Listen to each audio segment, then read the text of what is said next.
வணக்கம். ஜெகதீஸ்வரனின் அன்பு நேயர்களுக்கு என் அன்பான வணக்கங்கள். நம்ம இந்த வீடியோல பார்த்தீங்கன்னா, ஜூன் மாதம் மேசராசி பலன்கள் நம்ம பார்க்க போறோங்க. இந்த மேசராசிக்கான அதிபதியே பார்த்தீங்கன்னா, செவ்வாய் பகவான். இந்த மேசராசி பொறுத்தளவுல பார்த்தீங்கன்னா, கொஞ்சம் கோபம் அதிகமா இருக்கும். பிடிவாத குணங்கள் அதிகமா இருக்கும். நினைச்சது சாதிக்கணும், நினைச்சது அடையணும் அப்படிங்கிற ஒரு தாட் எப்பவுமே உங்களுக்குள்ளே இருந்துட்டு இருக்கும்.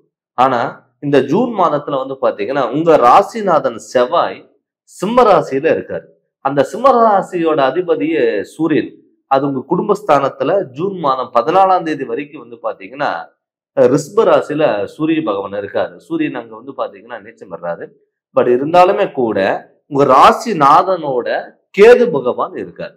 கேது பொறுத்தளவுல பார்த்துட்டீங்கன்னா ஒரு ஞானக்காரன். அது செவ்வாய் சூரியனோட வீட்டுல இருக்கிறது பாத்தீங்கன்னா கண்டிப்பா ஒரு அற்புத பலன்கள் இந்த மேசராசிக்குங்கிறது கண்டிப்பா கொடுக்கும். ஏன்னு கேட்டீங்கன்னா செவ்வாயும் சூரியனும் தொடர்பு பெற்றாலே ஒரு தலைமை தாங்கக்கூடிய ஒரு பொறுப்பு, உயர் பதவிகள் இது மாதிரிங்கிறது கண்டிப்பா தேடி வரும். அப்படி இருக்கும்போது புதிய உறவு முறைகள், புதிய சொந்தங்கள், விலகி போன சொந்தங்கள் எல்லாம் ஒண்ணு சேருவதற்கான வாய்ப்புகள் அதிகம். அது மட்டும் இல்லாம உங்க குடும்பஸ்தானத்துல பொறுத்தளவுல சூரிய பகவான் இருக்காரு. உங்க ராசிக்கு 3ஆம் இடத்துல கிட்டத்தட்ட ஒரு வருட காலம் பாத்தீங்கன்னா குடும்பஸ்தானத்துல இருந்த குரு பகவான் இப்ப சகோதரஸ்தானத்துக்கு 3ஆம் இடத்துக்கு வந்திருக்காரு. அதாவது மிதுன ராசிக்கு வந்திருக்காரு. அது மட்டும் இல்லாம உங்களுக்கு விரயஸ்தானத்துல இருந்த ராகு பகவான் இப்ப லாபஸ்தானத்துல இருக்காரு. 11ஆம் இடத்துல இருக்காரு. அப்படி 11ஆம் இடத்துல 11ஆம் இடத்துல ராகு பகவான் இருக்கும் போது நம்ம நினைச்சது எல்லாமே கைக்கூடி வரும். அது மட்டும் இல்லாம பார்த்துட்டீங்கன்னா தொட்டதெல்லாம் பொன்னாக மாறக்கூடிய ஒரு காலகட்டங்கிறது கண்டிப்பா இருக்கும். அது மட்டும் இல்லாம 12ஆம் இடத்துல உங்களுக்கு பாத்தீங்கன்னா விரயஸ்தனி நடந்துட்டு இருக்கு. சனி பகவான் இருக்காரு. அது இல்லாம உங்க ராசிநாதனோட கேதுவும் மேச ராசியில சுக்கிர பகவான் இருக்காரு.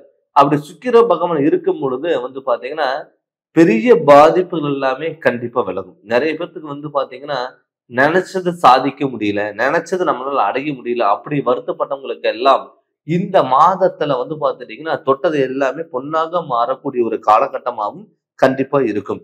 நம்மளால முடியும், நம்ம எதா இருந்தாலும் துணிஞ்சு பண்ணலாம் அப்படிங்கிறது கிரகநாதிகளோட அமைப்படி உங்களுக்கு கண்டிப்பா சக்சஸ்ங்கிறது ஆகும். அது இல்லாம இப்ப செவ்வாயும் கேது இருக்காங்க. அந்த செவ்வாய் கேது இருக்கும் பொழுது பாத்தீங்கன்னா உங்க ராசிக்கு 5ஆம் இடத்துல இருக்காங்க. சிம்ம ராசியில் இருக்காங்க. செவ்வாய் கேது இருக்கும் போது இந்த மாதத்துல உங்களுக்கு திங்கிங் மைண்ட் பாத்தீங்கன்னா அதிகமா இருக்கும். எப்படி இருக்கும்னா அது மாதிரி பண்ணலாமா, இது மாதிரி பண்ணலாமா, அப்படி இருக்கலாமா, இப்படி இருக்கலாமா அப்படிங்கிற ஒரு குழப்பம் எப்பவுமே உங்களுக்குள்ள இருக்கும். ஒரு விஷயத்த எடுத்தோ கவுத்தோ முடிச்சும் அப்படிங்கிறது இல்லாம சில காரியங்களால பாத்துட்டீங்கன்னா தடங்கள் ஆகலாம். அது 3ஆம் இடத்துல சகோதரஸ்தானத்துல குரு இருக்கும் பொழுது பாத்தீங்கன்னா சகோதரர்களுடைய ஒத்துழைப்பு கண்டிப்பா உங்களுக்கு இருக்கும்.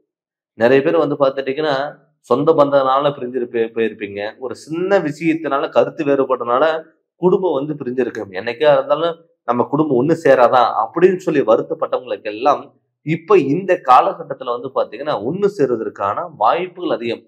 நிறைய பேத்துக்கு இந்த பூர்வீக சொத்துனால வந்த பிரச்சனை, மண் யோகம், நிறைய பேர் வீடு கட்டிட்டு இருந்திருப்பீங்க. பாதில நிற்கக்கூடிய ஒரு சுச்சுவேஷன் எல்லாம் வந்திருக்கும். அவங்களுக்கு எல்லாம் பாத்தீங்கன்னா கேது செவ்வாயோட தொடர்பு பெற்றனால கண்டிப்பா உறவு முறைகளாலையும் இந்த பூர்வீக சொத்துனால இருந்த பிரச்சனைகள் எல்லாமே கண்டிப்பா விலகும். அது இல்லாம 10 கூடியவன் சனி பகவான் உங்களுக்கு 12ஆம் இடத்துல இருக்காரு. அப்படி 12ஆம் இடத்துல இருக்கும் பொழுது உங்களுக்கு பாத்தீங்கன்னா நிறைய பேர்த்துக்கு அடிமை தொழிலா இருந்திருப்பீங்க. ஒரு இடமாற்றங்கள் இருந்திருக்காது. நம்ம வேற ஒர்க்குக்கு போலாமா, வேற இடத்துக்கு போகலாமா அப்படின்னு நினைச்சிட்டு இருந்திருப்பீங்க.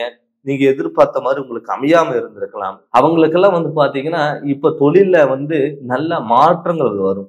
பட் 7.5 சனி நம்மளால 7.5 சனி நம்ம ஏதாவது ஒண்ணு பண்ணோம்னா நமக்கு 7.5 சனினால நமக்கு பாதிப்பு வந்துருமா அப்படின்னு சொல்லிட்டு பயப்பட வேண்டாம். ஏன்னு கேட்டீங்கன்னா உங்க குடும்பஸ்தானாதிபதி உங்க ராசியில சுக்கிர பகவான் உட்கார்ந்து இருக்காரு. அந்த சுக்கிர பகவான் உட்காரும் பொழுது வாகன யோகம், ஆடம்பர யோகம், நினைச்சது நடக்கணும், ஒரு புதிய வாய்ப்புகள், திடீர் அதிர்ஷ்டம், உங்களுக்கான உயர் பதவிகள், உங்களுக்கான ஒரு பொறுப்புகள் கண்டிப்பா எல்லாமே வருவதற்கான வாய்ப்புகள் அதிகம். அது இல்லாம ஆஹ் லாபஸ்தானத்துல ராகு இருக்காரு. அந்த லாபஸ்தானத்துல ராகு இருக்கும் பொழுது தேவையில்லாத விரயங்கள் நமக்கு நடக்கலாம். இப்ப நம்ம ஒரு அமௌண்ட் கையில வச்சிருக்கிறோம்னா அது தேவையில்லாத விரயங்கள் பண்ணாம அசையா சொத்துல நீங்க இன்வெஸ்ட்மெண்ட் பண்ணுங்க. எது கேட்டீங்கன்னா, இப்போ வந்து 7 சனி நடக்கிறதுனால சுப விரயங்கள் இங்க பண்ணிக்கிறது நல்லது. அது விரயச்சனி நடக்கிறதுனால மேசராசிக்காரங்க பொறுத்தளவுல சுப விரயங்கள் நீங்க பண்ணிட்டீங்கன்னா கண்டிப்பா பெரிய பாதிப்பு வராது. சுப விரயங்கள்ல என்ன? ஒரு வீடு கட்டுறது. நிறைய பேர் வந்து பார்த்துட்டீங்கன்னா, வீடு கட்டலாமா அப்படிங்கிற ஒரு கனவாவே இருந்துட்டு இருக்கும். நம்மளால வீடு கட்ட முடியுமா? இல்ல வந்து நிறைய பேர் வீடு கட்டிட்டு இருந்தவங்களுக்கு கூட பாதியில நிப்பாட்டுறதுக்கான ஒரு சுச்சுவேஷன் எல்லாம் வந்திருக்கும். அவங்களுக்குமே கூட இப்ப வந்து பாத்தீங்கன்னா, கண்டிப்பா ஒரு வீடு கட்ட வேண்டிய யோகங்கிறது இருக்கும். நிறைய பேர் பாதியில நின்னுட்டு இருந்த வீடு கூட மறுபடியும் கட்டங்க ஆரம்பிக்கிறதுக்கான வாய்ப்புகள் அமையும்.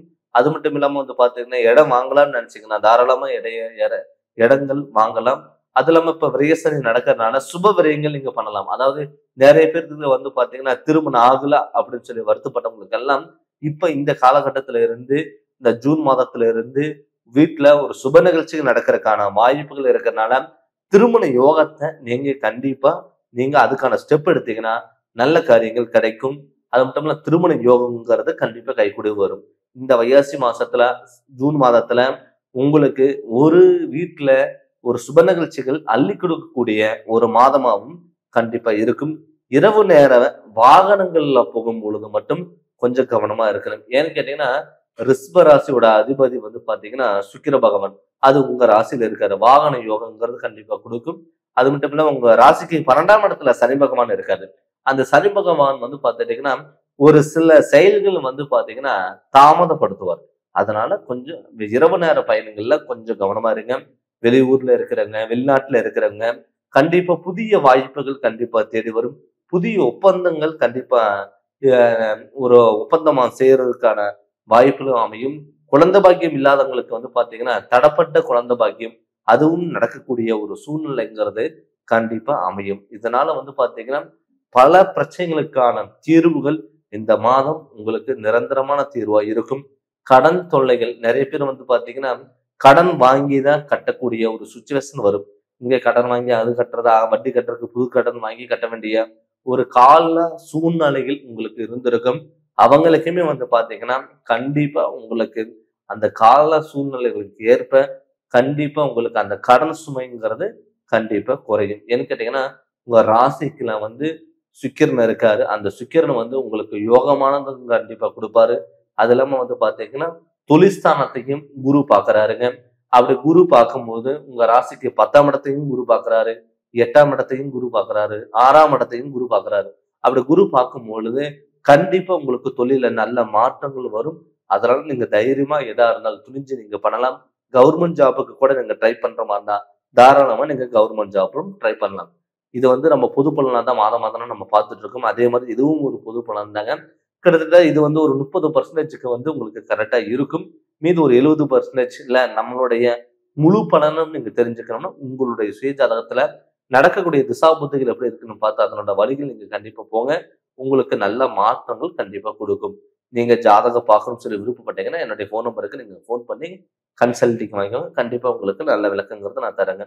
இந்த சேனல் நீங்க ஃபர்ஸ்ட் டைம் பார்க்குற மாரி தான் சப்ஸ்கிரைப் பண்ணுங்க, பெல் டச் பண்ணுங்க. உங்க நண்பர்களுக்கும் ஷேர் பண்ணுங்க. நன்றி, வணக்கம்.